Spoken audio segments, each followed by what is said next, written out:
We'll be able to take some questions. I would just say to all of you and to the Minnesotans who are listening that it's a false choice here to say this is the price that you have to pay to do immigration enforcement. This is the price you pay when you do immigration enforcement the exact wrong way, where it's not targeted, it's not humane, it's not focusing on what the purpose of it is. And to call this collateral damage is, I think, even an understatement. It has, you hear this, it is catastrophic, again, for very suspicious or suspect results that came out of this. Very difficult to get numbers, very difficult to say what they accomplished doing this, when you could accomplish the idea of making sure we're removing the worst of the worst who shouldn't be here. You can do that without all of this. And I think now, as we've stressed time and time again, this needs to end. I think that message has been sent very clearly to the administration. And I think at this point in time, I wish that they would reconsider because of what they heard about this or what our school superintendents have said or what people have said. But the fact of the matter is I don't necessarily believe that. What I do know is they are cratering in support, that they are incredibly unpopular of what they're doing to people in this moment, and that is changing their posture. And what we need in Minnesota is them to do what we've asked them to do. Get out of here, do these investigations, stop this retribution campaign, but also to make sure we are simultaneously repairing the damage, working together, hearing you loud and clear, seeing what we can do through the state, seeing legislative what we can do, and then what we can do collectively as people, what we've seen on the streets who've gone out there and stood up for their neighbors. We need to take that same energy once these folks are gone and move that energy back indoors, as we said, to start spending money in Minnesota, start going out, make a conscious effort where you might not have. And I think what's so great about this city, and I say this, I get the opportunity to travel everywhere in every corner, but there's something surprising and wonderful every day. A new business, new things popping up, a new American dream that we've always fostered. Don't crush those. Do not crush those. Do not take that out. And I'm just, again, I'm going to remain hopeful at this moment, trusting but verifying. Every indication I have is that this thing is winding up on the front end. But I want to assure all Minnesotans, I want to assure the business owners, we don't see this as the end. Our work just starts now to start to clean some of this up. With that, we'll take some questions. Governor Wells, can you share any more specifics from your conversation with Tom Homan and Susie Wiles about? Yeah, as much as I can, and I'll be as candid as I can with all of you. I'm very careful with dealing with this administration, because I think if you say things and if they don't like it, I think we've seen it, you know, the work that comes out. If the Venezuelan president hadn't danced, maybe I don't know how they think. So I'm being very careful. I'll let them make the announcements. We have been absolutely clear that they need to reduce these numbers back to the pre-surge level, which has been about 150. I have welcomed any help if they're sending experts dealing with fraud and tightening up systems. But as I said, none of those people are here and the existing ones are gone. So they've assured us that I think we are moving towards that. I have made clear that this surge staying here, there's absolutely no upside for the administration for them to be here. But what I worry about is we are on the edge of catastrophe every single day with these untrained agents out there, with the danger that's out there, with folks who want to cause disruptions. And so every day that the situation that's out on the street continues, it's a very dangerous one. So, yeah, go ahead. Have they followed through, in your opinion, with what they've said so far? It's hard to say. It's hard for me to verify. I think, Senator Clark, others have said this. The mood of the folks who are closest to this on the streets say no, that they're still out there. Our school superintendents say no, they're still here, they're still following us. My guess is that they have reduced the numbers, as they said. I have no reason to not believe that Mr. Holman didn't reduce the 700. But all of you picked up very quickly, that still leaves 2,300 people on the streets, and that in itself is so destructive. I have to be candid with you. I think holding the state together and the focus and everything that's happening and all the grassroots leaders that are out there, they have days to get done with this. The patience is incredibly thin. And what that means is people are adhering to peaceful, resistance to this. They're honoring their First Amendment rights, but everybody's feeling this. I mean, this is catastrophic economic damage. look, the president said it, and I'll hold him to this. He said, this is my economy, I own it. You damn right you do. You damn right you own it in Minnesota because this is what you created. But with that being said, I think by next week they're going to be significant where all of us can measure that. And then again, I hope that we are pivoting correctly on this to the recovery phase that is going to be ongoing. So, Could you expound a little bit on, to follow up, you said that you expect within days, not weeks or months. yeah. Can you expound on that, because people are going to see. Yeah, I'm going to say this. It would be my hope that Mr. Holman goes out before Friday and announces that this thing is done. And they're bringing her down, and they're bringing her down in days. That would be my expectation. Now, for all of you, the reason this is so difficult is it is very important for the President of the United States to believe he wins every golf tournament, believes he wins everything. He views this as a zero sum. I mean, to me, it strikes at the core of my soul, seeing this as a win-loss. This is a loss for everybody involved of what's happened here. With that being said, they've got to believe they accomplished what they were going to accomplish. It's my understanding they think they did, that they think they have accomplished that. Now, I don't know where the numbers are. You're doing some good research on this, but at this point in time, I think what they realize is 2,300, a tenth of the entire border control for the United States being in this city is probably not accomplishing very much more than they've already done. So it's my hope. Tom? The House Homeland Security Committee in Washington had a hearing today and heard from the acting director of ICE. He says things have de-escalated here. They've gone back to their original mission of targeting enforcement and not roving through neighborhoods looking for people. Did he say that in the hearing? Yes. Have you seen evidence of that, or have you not seen a major de-escalation? Yeah, it's a good question, and I started watching this hearing. Because look, we know the people who are there. This is fascinating because they've said they did everything right. They said that we're wrong about this. We made that case that why don't you target? Why don't you do things humanely? Why do you not cause this chaos? I would argue that fits into this, that there is a change happening. Seeing it on the ground is much more difficult for me to say. I get my input, Tom, from school superintendents who say they've still not seen that change. I think one of the big things here is the psychological damage that's been done to people. People are incredibly fearful, so they may not be out there.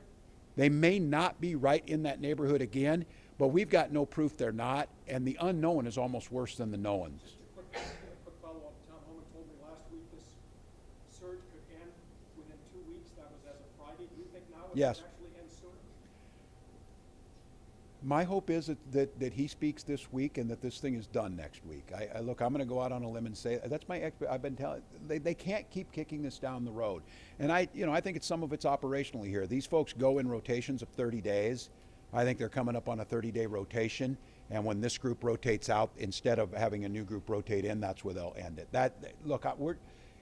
Your guess is as good as mine on some of this because the collaboration and coordination. Now, I will say, since Mr. Holman has been here, we talk daily, we being our administration, folks at the Bureau of Prisons, our BCA is talking. There is much more communication happening with the state and locals, and so that leads me to believe that they are probably following through. So I think for Minnesotans, we wanted them out 10 weeks ago. This has gone on way too long. The damage is far too great, but I think we're probably on the verge of that. And Governor, yeah. you're not the only elected official who's been struggling to get answers from the federal government. Why do you think it's taken so long to get this actual timeline from Tom Homan? And again, you're saying days until they leave. You're saying he could make the announcement soon. Can you just confirm that is what's going to happen? It seems like. Well, I think it's hard. Look, you want to know my opinion on this? Depends what the mood the president is at night when they talk to him.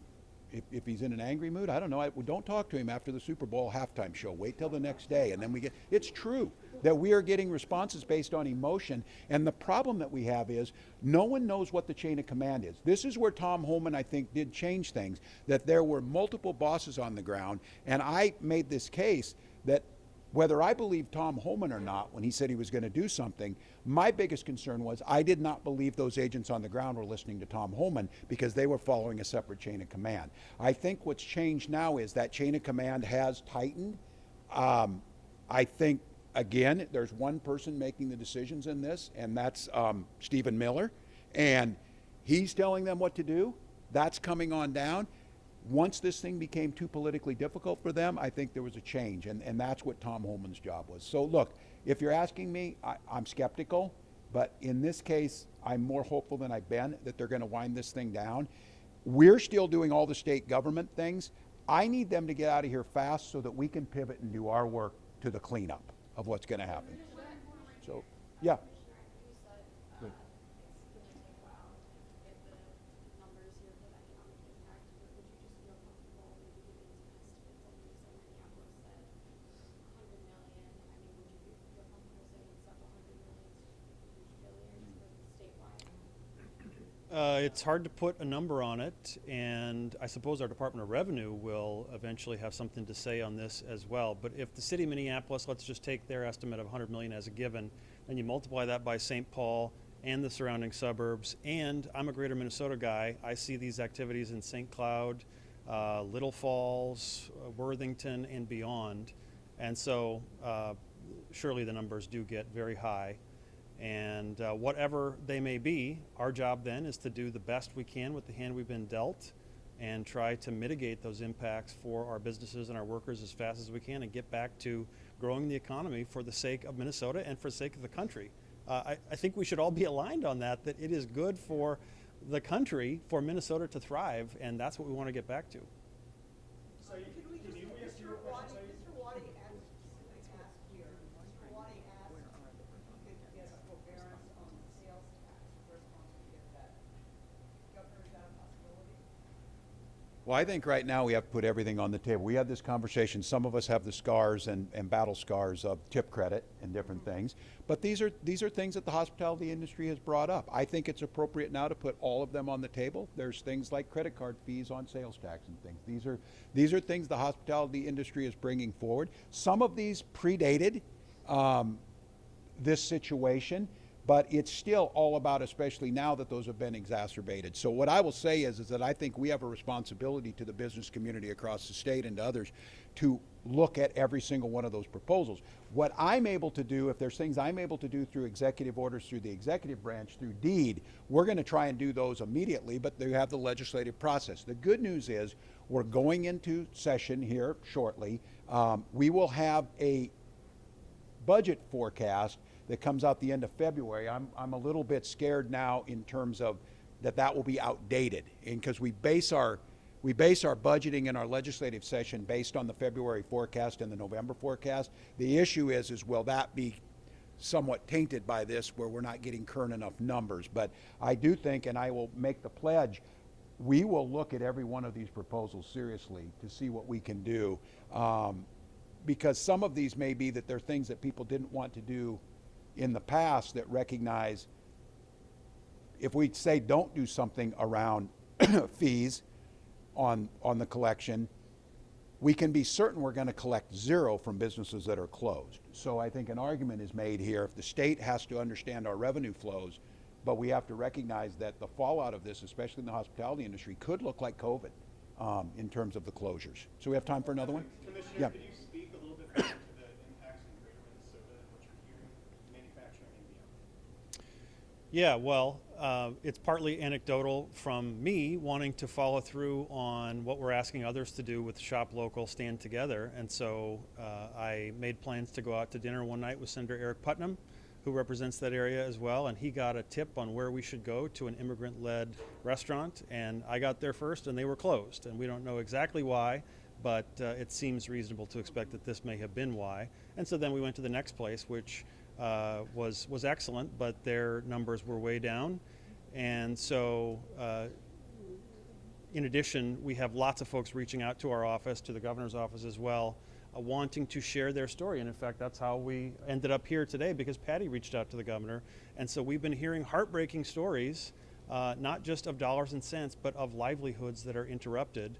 And then it even goes into, as I said, manufacturing, where I have some leaders telling me that they are worried about supply chain interruptions because at the height of all this activity, truck drivers indicated some fear about being in Minnesota without respect to their legal status, but just because of the color of their skin. Closing thoughts, Governor,